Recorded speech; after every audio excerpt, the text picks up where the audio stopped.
Adobe Illustrator के दूसरे tools की तरह हमारे पास टाइप टूल भी मौजूद है, जिसकी मदद से हम अपने पेज के ऊपर, अपने डिज़ाइन के ऊपर, अपने ऑब्जेक्ट्स के ऊपर और अपने पाथ्स वगैरह के ऊपर आसानी से टेक्स्ट टाइप कर सकते हैं। मेरे पास यहाँ पर टेक्स्ट टाइप टूल जो है वो अवेलेबल है बिल्कुल पेन टूल के नीचे। और जब मैं इसके ऊपर क्लिक करता हूँ तो मेरे पास यहाँ पे और ऑप्शंस भी आ जाते हैं। Area type tool, type on a path, vertical type tool, vertical area type tool, vertical type on a part tool. तो ये जो टूल्स हैं वो काम किस तरीके से करते हैं, इनको हम यूज़ किस तरीके से कर सकते हैं, वो हम इस ट्यूटोरियल में आज डिस्कस करेंगे। मैं यहाँ पे सेलेक्ट करता हूँ टाइप टूल, और अब आप देख सकते हैं कि टाइप टूल सेलेक्ट करने के बाद मेरा जो माउस का कर्सर है वो चेंज हो चुका है। ये जो आइकन है वो इंडिकेट कर रहा है कि हमारा जो टाइप टूल है वो सिलेक्टेड है।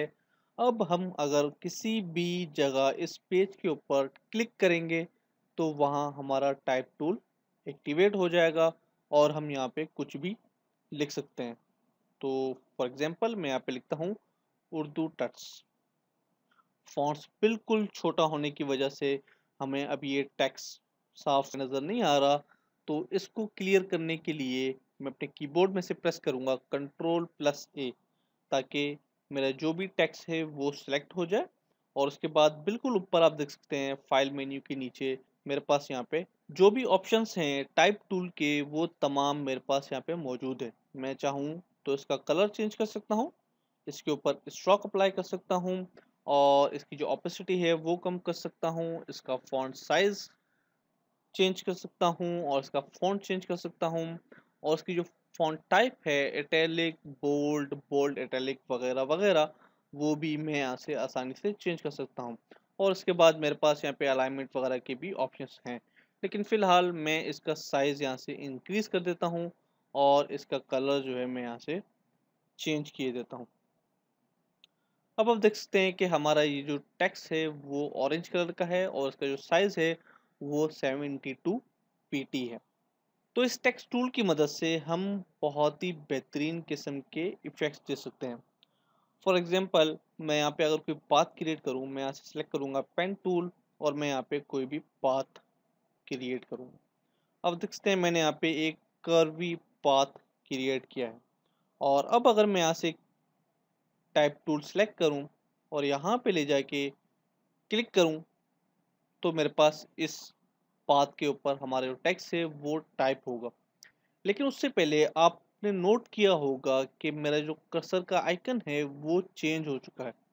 जैसे ही मैं इसके ऊपर माउस लेकर जाता हूँ मेरा कर्सर चेंज हो जाता है, और जब मैं इसके ऊपर क्लिक करूँगा तो ये पाथ एक्टिवेट हो जाएगा टेक्स्ट के लिए। अब मैं यहाँ पे कोई भी टेक्स्ट लिखूँगा तो वो इसी कर्वी शेप में आएगा। मैं यहाँ पे कोई भी टेक्स्ट लिखता हूँ तो आप देख सकते हैं कि इसने उसको कर्व में टाइप कर दिया। इसी तरीके से हमारे पास यहाँ पे और भी ऑप्शंस हैं। Area type tool, area type tool किसी भी रेक्टेंगल के अंदर, किसी भी सर्कल के अंदर या फिर किसी भी ऑब्जेक्ट या शेप के अंदर आसानी से टेक्स्ट फिल कर सकता है। फॉर एग्जांपल मैं यहाँ पे एक शेप क्रिएट करता हूँ। मैं यहाँ पे एक रेक्टेंगल टूल लूँगा और उसके बाद यहाँ पे मैं एक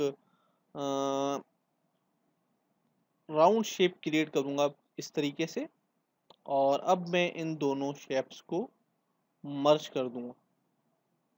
शेप बिल्डर टूल के बारे में हम बाद में पढ़ेंगे कि किस तरीके से हम इसको यूज़ कर सकते हैं, लेकिन फ़िलहाल आप इसको इग्नोर कर दीजिए। ओके, अब आप देख सकते हैं कि मेरे पास यहाँ पे एक डिफरेंट किस्म का शेप है।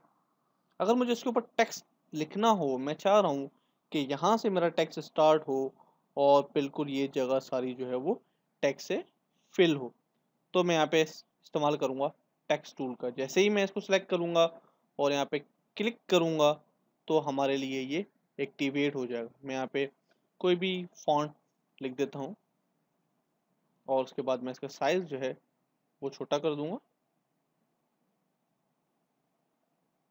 ओके, अब मैं अगर कुछ भी लिखूँ इसके अंदर तो वो आप देख सकते हैं ऑटोमेटिकली खुद को फिल कर रहा है और एडजस्ट कर रहा है। अगर मैं ऐसे साइज इसका और कम करूं तो ये अपने आप को ऑटोमेटिकली एडजस्ट कर देगा। तो ये जो टूल्स हैं उनमें बहुत ज़्यादा कंट्रोलिंग है। इनकी मदद से हम कोई भी इफ़ेक्ट अपने डिज़ाइन के ऊपर, अपने ब्रोशर्स के ऊपर, अपने प्रिंट के लिए जो हमारे ब्रोशर्स हैं या फिर वेबसाइट के लिए हैं, उन तमाम के अंदर मुख्तलिफ़ किस्म के इफ़ेक्ट्स वगैरह अप्लाई कर सकते हैं।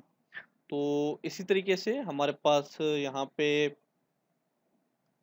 और भी जो टूल्स हैं, जैसे कि आप देख सकते हैं टाइप ऑन पार्ट टूल, जो कि हम नॉर्मल टाइप टूल्स की मदद से भी कर सकते हैं। एरिया टाइप टूल, जो कि हमने टाइप टूल की मदद से भी कर सकते हैं। इसी तरीके से हमारे पास वर्टिकली टाइप टूल है। आप अगर इसको क्लिक करें तो आप वर्टिकली टाइप करेंगे। तो ये जो टूल्स हैं वो काफ़ी मददगार साबित होते हैं मुख्तलिफ डिज़ाइंस में, मुख्तलिफ इनके काम होते हैं। और इसी तरीके से हमारे पास यहाँ पे है करेक्टर्स।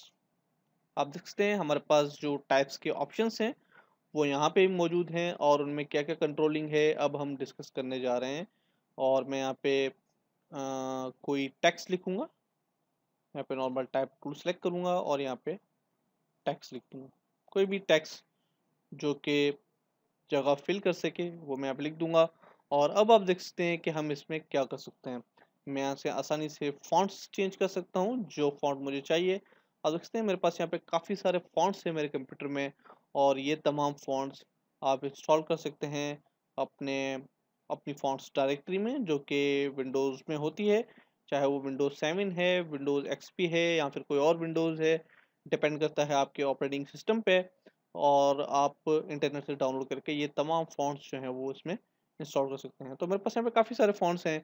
कोई एक फ़ॉन्ट मैं यहाँ पे सेट कर देता हूँ और इसका साइज़ जो है मैं यहाँ से बढ़ा देता हूँ।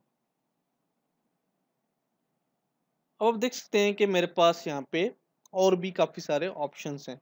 मेरे पास यहाँ पे सेट लीडिंग है, मेरे पास यहाँ पे कैरिंग है, मेरे पास यहाँ पे ट्रैकिंग है। सेट लीडिंग हमारे पास जो लाइंस हैं उनके दरमियान कितना स्पेस होगा उसको कंट्रोल करता है।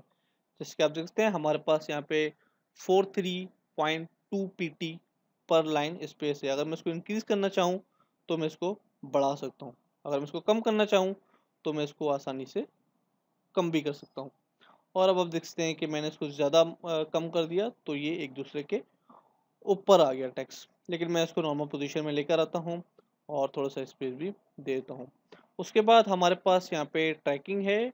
ये जो ऑप्शन है वो स्पेस देता है करेक्टर्स के दरमियान, जो भी हमारे पास अल्फ़ाबेट्स हैं उनके दरमियान जो स्पेस है वो हम यहाँ से अप्लाई कर सकते हैं।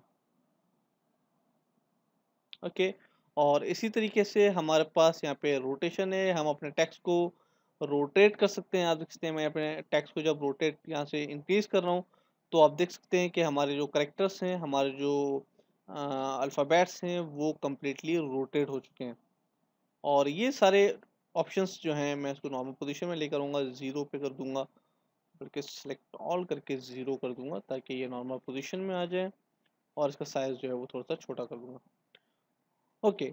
इसी तरीके से हमारे पास यहाँ पे और भी टूल्स हैं। मैं चाहता हूँ कि मेरे जो तमाम टेक्स्ट है, जो अल्फ़ाबेट्स हैं वो अपर केस में होने चाहिए। तो मैं यहाँ पे इसको सेलेक्ट करूँगा और वो तमाम अपर केस में ऑटोमेटिकली हो जाएंगे। जब मैं इसको अनचेक करूँगा तो वो नॉर्मल पोजीशन में आ जाएंगे। तो यहाँ पे हमारे पास बहुत ज़्यादा कंट्रोलिंग है। हम इनके साथ आसानी से किसी भी चीज़ को एडजस्ट कर सकते हैं। जैसे कि मेरे पास यहाँ पे अलाइनमेंट के ऑप्शंस हैं। मैं यहाँ पे अलाइन सेंटर पे क्लिक करूँगा तो आप देख सकते हैं हमारा जो पैराग्राफ है वो सेंट्रलाइज्ड हो गया। इसी तरीके से हमारे पास जस्टिफाई के ऑप्शंस हैं, justify left, justify centre, justify right, और इसी तरीके से जस्टिफाई ऑल लाइंस। ऑटोमेटिकली तमाम लाइंस जो हैं वो जस्टिफाई होंगी। ये ज़्यादातर फीचर्स आपने माइक्रोसॉफ्ट ऑफिस या फिर दूसरे इस किस्म के टूल्स जो हैं उनमें आपने देखे होंगे, लेकिन ये सारे टूल्स एडोबी के तमाम प्रोडक्ट्स में भी मौजूद हैं।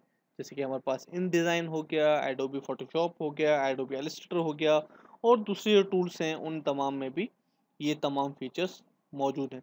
तो इनकी मदद से हम अपने डिज़ाइंस को, हम अपने टाइपोग्राफ़ी को बहुत ज़्यादा कंट्रोलिंग कर सकते हैं और उनको एडजस्ट भी कर सकते हैं।